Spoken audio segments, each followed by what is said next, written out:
Ukraine has been losing ground on the battlefield to Russia over the last several months, in particular in the eastern Donetsk region.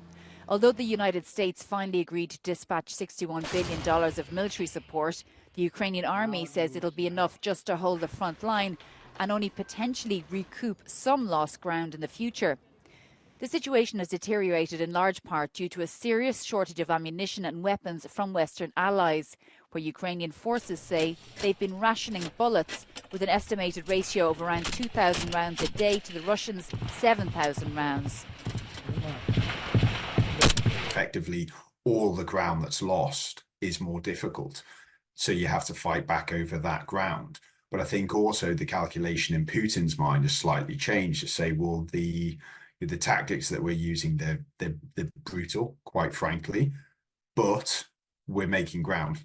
And Putin's probably in a slightly more advantageous position than as he was in 6 months, because it's effectively working and he's able to go on the offensive. So I think it is really quite dire for the Ukrainians now. And the real challenge is that all of this equipment that's going, the new ammunition, will probably only hold the front lines. In some battles, Russia has deployed its so-called human wave tactic, which involves ordering a mass number of poorly trained soldiers, often recruited from prisons, into battlefields to encourage Ukrainians to use up a lot of ammunition, before then unleashing more senior troops with advanced weapons and training. Oleksandr Mataish is a Ukrainian officer who's been on the front line since the start of the full-scale invasion.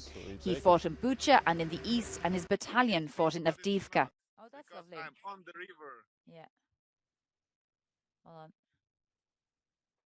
We will win this war, but the losses can be critical for Ukraine. We have not enough people. At the start of the war, we have 38 millions. Too many people leave. Someone don't want to fight. Someone can't fight. If we will lose too many people, we just can't defend our country. So we need help. Last week in Kyiv, NATO Secretary-General Jens Stoltenberg acknowledged to Ukrainian President Zelensky that Ukraine has been outgunned for months and Russia has been able to push forward on the front line. But he said more support is on the way. The question is when. Shona Murray, Euronews, Brussels.